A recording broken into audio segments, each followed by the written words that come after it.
días, estudiantes de cuarto. Vamos a retomar entonces estas clases con el área de historia. Entonces vamos a desarrollar el tema siguiente, el periodo precolombino en Colombia, o más bien en la actual Colombia.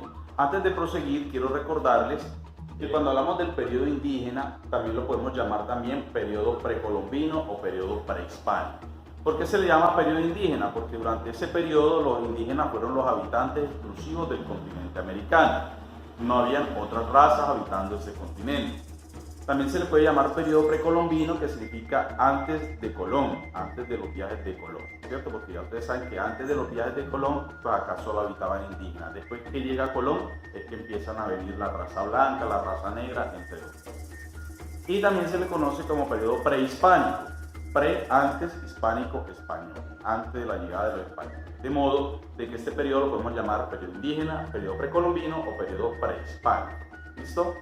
Entonces, pues en las clases pasadas de historia yo me enfocaba en el periodo precolombino en América, resaltando las tres culturas más importantes que fueron mayas, incas y aztecas. Ninguna de estas tres culturas habitó lo que hoy es Colombia. Entonces en esta clase vamos a enfocarnos en el periodo precolombino en Colombia. Entonces en lo que actualmente es Colombia habitaron numerosas tribus indígenas, habitaron los taironas, los zenúes, los pijaos, que habitaron lo que hoy es Tolima, los muiscas o chibchas, los calimas, los quimbayas, los quillacinjas, bueno, una gran cantidad de culturas indígenas. Pero dos fueron las más importantes porque lograron un gran avance cultural, una gran organización política y social. Entonces las dos culturas indígenas más habitantes que habitaron la actual Colombia fueron los muiscas, también llamados chibchas, y los tairones. Entonces a partir del siguiente cuadro sinóptico vamos a evaluar cada una de ellas.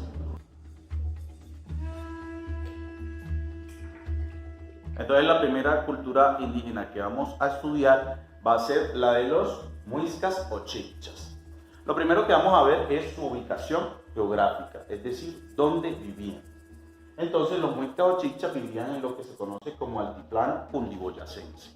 Cuando hablamos de altiplano, se refiere a un terreno plano que queda a gran altura. En otras palabras, un altiplano es una meseta, es decir, una montaña cuya cima es plana. Entonces vivían en un terreno plano, pero alto sobre el nivel del mar. Ese altiplano, esa meseta, se le conoce como altiplano cundiboyacense. Y como su nombre lo indica, Cundi porque abarca el departamento Cundinamarca y boyacense porque abarca lo que hoy es el departamento de Boyacá. Es una gran meseta que abarca esos dos departamentos de Colombia. Este altiplano cundiboyacense o meseta cundiboyacense se ubica en la gran cordillera de los Andes, ¿cierto? Específicamente en la cordillera oriental de los Andes. Entonces ustedes saben, una cordillera es una agrupación de muchas montañas. Y dentro de esas montañas está el altiplano cundiboyacense que está en la cordillera de los Andes. En pocas palabras, los muiscas o chibchas habitaban lo que hoy son los departamentos de Cundinamarca y Boyacá. ¿Cómo era el ambiente geográfico en el que ellos vivían? Es decir, el terreno que habitaban, su clima, etc. Entonces, como lo acabo de decir, como vivían en un altiplano, entonces habitaban en un terreno plano. Como estaba a gran altura sobre el nivel del mar, ¿cierto? Más de los 2000 metros, si se acuerdan los pisos térmicos, entonces eso correspondía a clima, a piso térmico frío. Este ambiente geográfico está caracterizado porque hay muchas lagunas. Entonces en el altiplano cundiboyacense encontramos la laguna de Guatavita, la laguna de La Tota, la laguna de Fúquene, bueno, una gran cantidad de lagunas. Vamos a ver que las lagunas van a ser sitios muy importantes para las creencias de los muiscas. Organización política. Entonces, cuando hablamos de organización política nos referimos a cómo se organizaban, cómo se gobernaban los muiscas. Entonces los muiscas no se organizaron como un solo territorio unificado. Ellos se organizaron en 5 confederaciones o reinos. En palabras más, palabras menos, ¿qué era una confederación? También se le puede llamar un cacicazgo, un conjunto de aldeas, ¿cierto? Varias aldeas, ¿sí? Cada una de esas aldeas tiene un cacique, pero hay un cacique principal que le manda a todos los caciques de esas aldeas. Entonces eso es lo que se conoce como confederación o cacicazgo.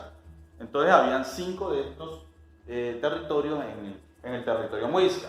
El primero era Bacatá, que era gobernado por un gobernante al que se le denominaba el Zipa, y habitaba en la ciudad de Bacatá, que corresponde a la actual Bogotá. La segunda confederación era la confederación de Unza, gobernada por el Saque, y el Saque habitaba en la ciudad de Unza, era la aldea más importante. Esta ciudad de Unza corresponde a lo que hoy es la ciudad de Tunja, que es la capital de Boyacá. El tercer cacicazgo o confederación muisca era la de Tundama, ¿sí? Tundama corresponde a lo que hoy es el municipio boyacense de Duitama, donde habitaba el Tundama, que era el máximo gobernante de esta confederación. La cuarta confederación era la confederación de Sugamuxi y era gobernada por el Iraca. Entonces el Iraca era un gobernante a la vez sacerdote, era el máximo sacerdote de los muiscas, de hecho, incluso era como el papa de los muiscas, ¿sí? Era el máximo sacerdote, el que tenía comunicación con los dioses muiscas. Cuando hablo de sacerdote indígena, no me refiero a sacerdotes como los sacerdotes católicos, no, porque los muiscas, más adelante vamos a ver, tenían una religión diferente a la de nosotros.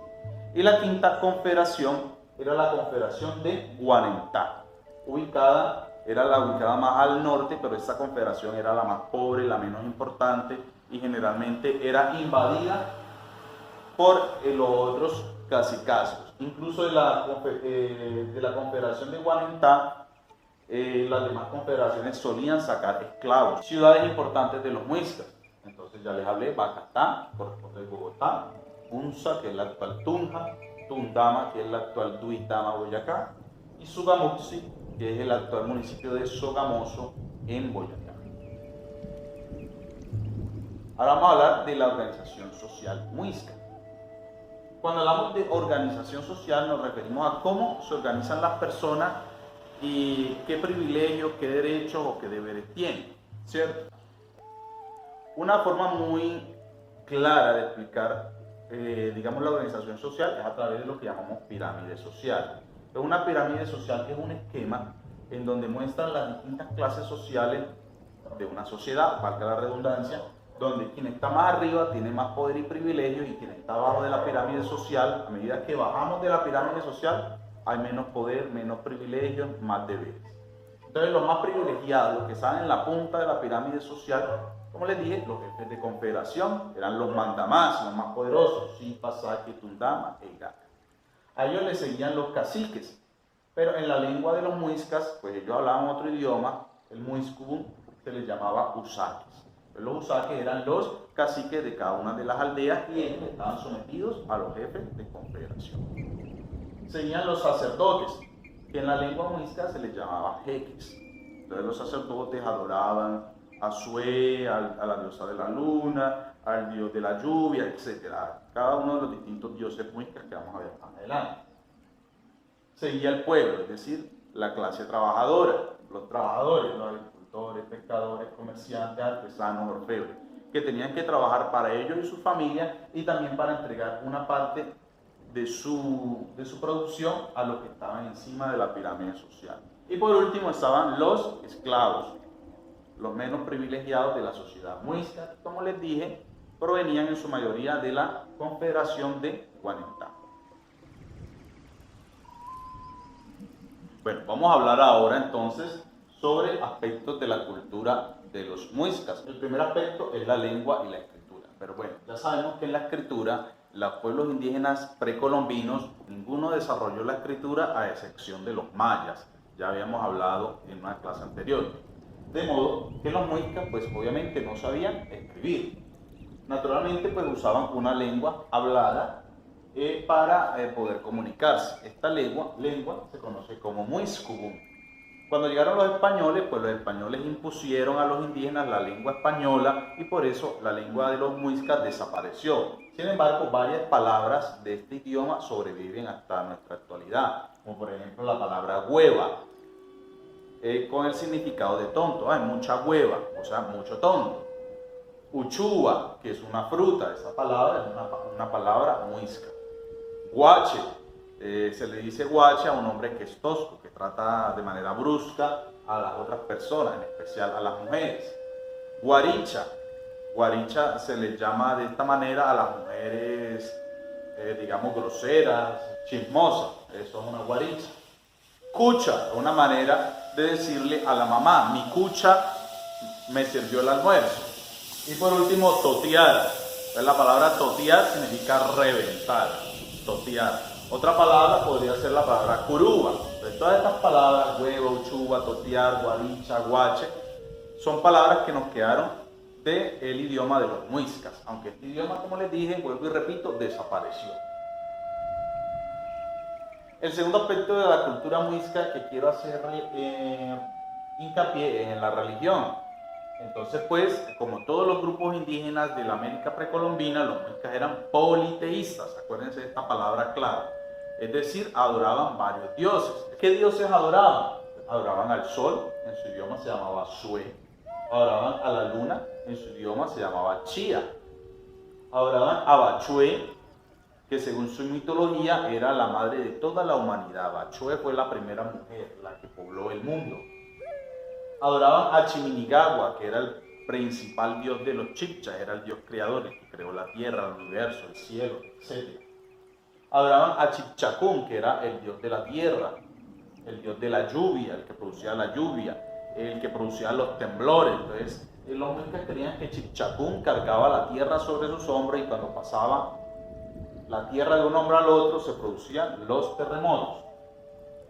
Los chibchas muiscas también adoraban a Bochica, que era el dios civilizador. ¿Qué quiere decir dios civilizador? Es decir, el dios que vino, él vino a vivir entre los indios y les enseñó a cultivar, les enseñó la metalurgia, les enseñó a tejer, las artes y los oficios. Entonces, por eso fue un dios civilizador, que les enseñó, digamos, las ciencias, las artes. Bueno, una particularidad, como yo les decía, del ambiente geográfico de los muiscas era que ellos vivían en un territorio donde había muchas lagunas, la laguna de Iguaque, la laguna de la Tota, de Fúquene, de Guatavita, etc. Y los muiscas creían que los dioses vivían en estas lagunas. Por eso era muy común que los muiscas peregrinaran en ciertas épocas del año, orientados por sus sacerdotes, para rendirle tributo, adorar a sus dioses. Entonces, generalmente cuando iban a las lagunas, iban y lanzaban al agua alimentos, frutas, para que supuestamente el dios que visitaba en esa laguna se alimentara, y también le hacían ofrendas en oro. Entonces, para ello, los muiscas fabricaban y llevaban unas pequeñas figuritas de oro llamadas tunjos, que arrojaban al agua en una parte, digamos, importante de la ceremonia, como una ofrenda a sus dioses. Vamos ahora a hablar de la economía. Entonces, cuando hablamos de economía, nos referimos a las actividades que realiza un grupo humano para poder atender sus necesidades. La primera actividad económica era pues la agricultura y la ganadería. Pero también, como les explicaba en clases pasadas, los indígenas precolombinos no desarrollaron la ganadería a excepción de los incas. De modo de que los muiscas no practicaban ganadería. Si querían comer carne, pues tenían que cazar. Pero sí desarrollaron la agricultura. Entonces cultivaron el maíz, que fue el principal cultivo de las culturas indígenas de la actual Colombia y de toda América. Los muiscas cultivaban papa, algodón, quinoa, que es una planta medicinal, la uchuva, que es una fruta, entre otras plantas.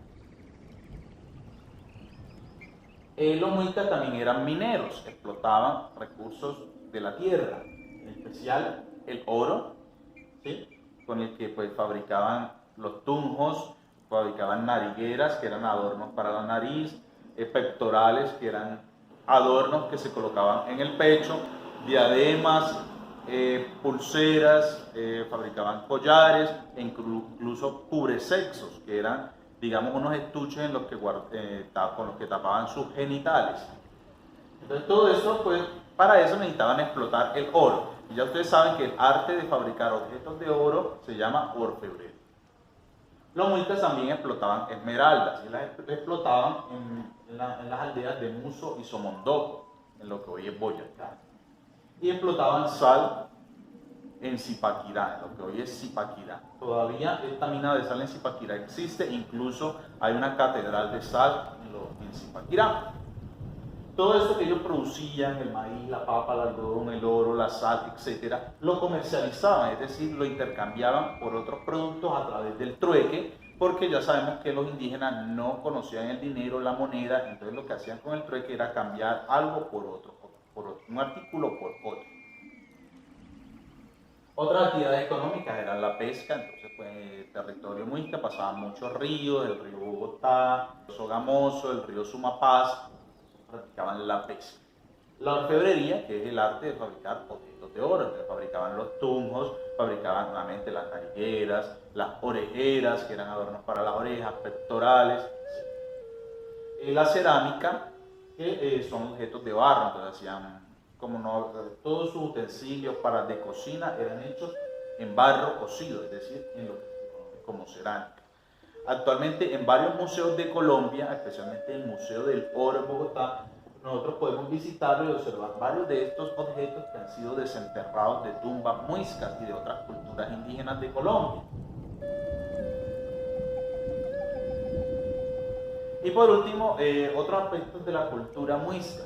Entonces, un aspecto de la cultura muisca que ha sobrevivido hasta nuestros días es el juego del tejo, que en el idioma muisca se llamaba el turmequé. Otro aspecto de la cultura es el llamado código de Nenqueteva. Entonces, el código de Nenqueteva era una serie de normas y de leyes que no estaban escritas porque pues, obviamente los muiscas no sabían escribir, pero que los muiscas se aprendían de memoria, o bueno, no todos los muiscas, los jeques, los gobernantes aprendían de memoria este código de Nenqueteva, que era una serie de normas que regían la sociedad.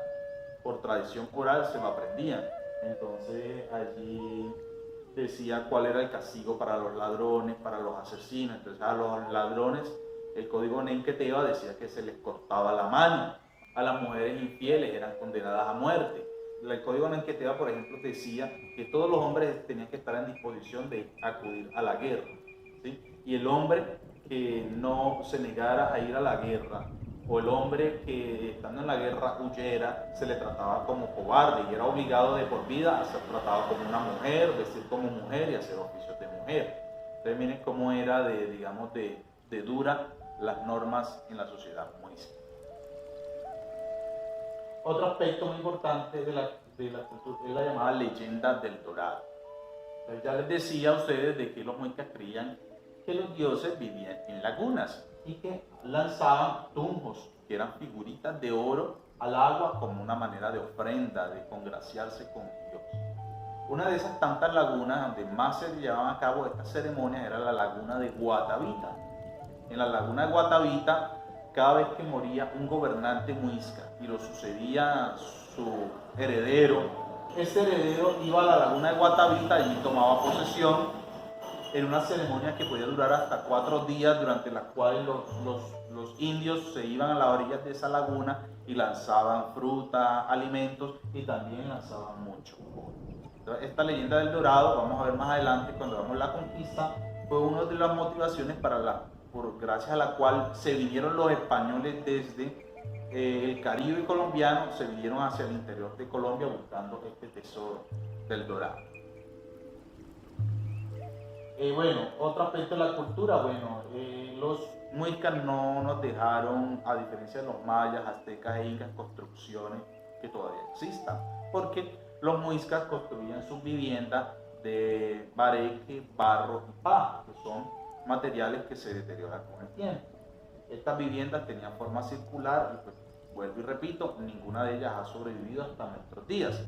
Esto es todo relativo a la cultura muisca, lo cual nosotros más adelante vamos a complementar con un video sobre la misma.